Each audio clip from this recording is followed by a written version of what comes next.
Angkat tanganmu jika kau pernah mendengar bahwa kau harus berusaha melakukan 10.000 langkah dalam sehari. Meskipun jika kau tidak memiliki alat pelacak kebugaran seperti Fitbit atau Apple Watch. Menurut alat pelacak kebugaran dan pedometer, mengambil 10.000 langkah sehari adalah salah satu cara terbaik untuk menjalani gaya hidup yang sehat. Dan coba tebak, kita memiliki seluruh industri yang dibangun berdasarkan atas klaim ini. Tapi kenapa? Apa yang istimewa dari angka 10.000? Kenapa bukan yang lain? Bagaimana para dokter dan ilmuwan mengetahui bahwa ini adalah angka yang sempurna untuk menjaga kesehatan dan kebugaran? Ternyata, angka bulat yang bagus ini tidak didukung oleh sains.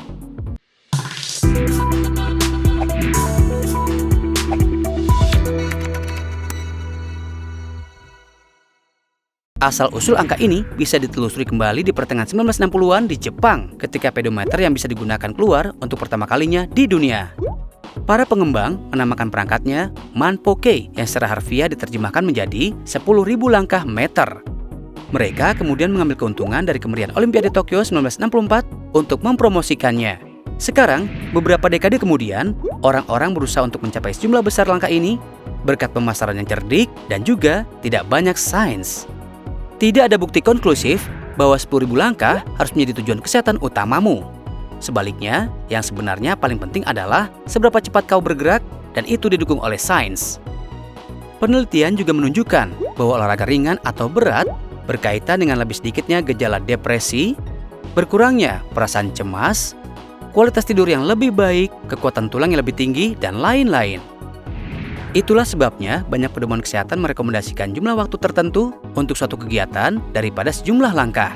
Misalnya, di antara orang Amerika, rata-rata orang dewasa harus mendapatkan minimal 150 menit olahraga ringan atau sekitar 75 menit olahraga berat setiap minggunya.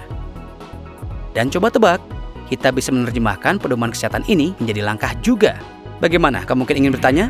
Olahraga ringan membantumu membakar setidaknya 3 kali jumlah energi yang akan kau bakar, sementara kau sebenarnya tidak melakukan apa-apa.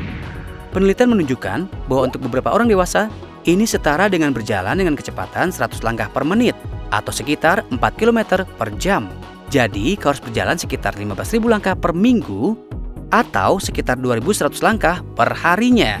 Tapi hey, jangan khawatir jika kau tidak bisa mendapatkan langkah-langkah itu. Ada banyak cara lain untuk berolahraga jika menjalani semua langkah ini bukan yang kau inginkan. Kau hanya perlu mengikuti rekomendasi ini dari American Heart Association. Bugar dalam 150 plus. Dapatkan setidaknya 150 menit per minggu aktivitas aerobik intensitas sedang atau 75 menit per minggu aktivitas aerobik yang kuat atau kombinasi keduanya. Mana yang lebih disukai dibagi sepanjang minggu. Bergerak lebih, kurangi duduk. Bangun dan bergerak sepanjang hari. Aktivitas apapun lebih baik daripada tidak sama sekali. Tambahkan intensitas. Latihan aerobik sedang hingga berat adalah yang terbaik. Ketika kau mulai terbiasa menjadi lebih aktif, tingkatkan waktu atau intensitasmu untuk mendapatkan lebih banyak manfaat. Tambahkan otot. Sertakan aktivitas penguatan otot intensitas sedang hingga tinggi, seperti latihan daya tahan atau latihan beban, setidaknya 2 kali seminggu. Merasa lebih baik. Aktivitas fisik terhubung dengan tidur yang lebih baik, ingatan, keseimbangan, dan kemampuan kognitif, dan lebih sedikit resiko kenaikan berat badan, penyakit kronis, demensia, dan depresi. Ini adalah salah satu hal terpenting yang bisa kau lakukan untuk kesehatan dan kesejahteraanmu. Jadi keluarlah dan mulai bergerak. Jangan repot-repot menghitung langkah-langkah itu. Apakah kamu menekan tombol snooze setidaknya 3-5 kali di pagi hari? Apakah kamu perlu mengatur 5 alarm untuk bangun?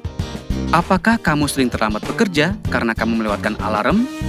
Jika kamu bukan orang yang biasa bangun pagi dan sangat sulit untuk bangun tepat waktu, berikut adalah 5 tips unik untuk membantumu berhenti menekan tombol snooze dan bangun dengan perasaan yang segar.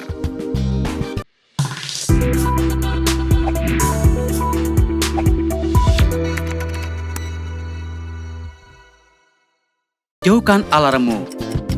Dengan melakukan ini, kamu harus bangun dan berjalan untuk mematikan alarmnya. Karena itu akan membuatmu lebih tidak nyaman untuk terus tidur. Bangun dan berjalan akan membuat otot-otot tubuhmu bergerak dan karenanya tubuhmu terbangun. Nyalakan lampu atau buka tirai untuk membiarkan sinar matahari masuk. Kebanyakan orang lebih menyukai ruangan yang gelap saat tidur. Sementara di sisi lain, lampu sering menjadi pertanda untuk bangun. Karena itu, paparan cahaya di pagi hari adalah isyarat terbaik untuk membangunkan tubuhmu. Memiliki tujuan atau alasan untuk bangun. Pernahkah kamu bangun lebih awal dari biasanya karena kamu harus mengejar penerbangan? Ini karena kamu memiliki tenggat waktu dan sesuatu yang dilakukan segera setelah kamu bangun. Buat alasan untukmu bangun setiap harinya. Bisa jadi sesuatu yang kamu sukai seperti bersepeda atau pergi ke gym. Memiliki sesuatu untuk dilakukan membuatmu lebih mudah untuk bangun dan menghindari tertidur sebentar. Bangun dalam siklus yang benar.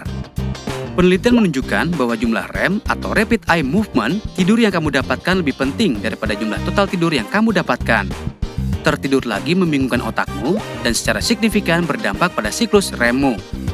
Bangun di tengah siklus REM membuatmu merasa mengantuk dan juga lesu. Karena itu, jika kamu tidur dengan jumlah waktu yang tepat, itu akan membantu tubuhmu bangun dengan mudah. Minum air putih. Minum air di pagi hari menyegarkan dan segera merehidrasi tubuhmu. Dan karenanya bisa meningkatkan tingkat energi rendahmu dan membuatmu tetap waspada setelah kekeringan semalaman. Air menggerakkan otakmu dan menghilangkan rasa kantuk atau kelelahanmu. Jadi minumlah air sebelum berpikir untuk menekan tombol snooze.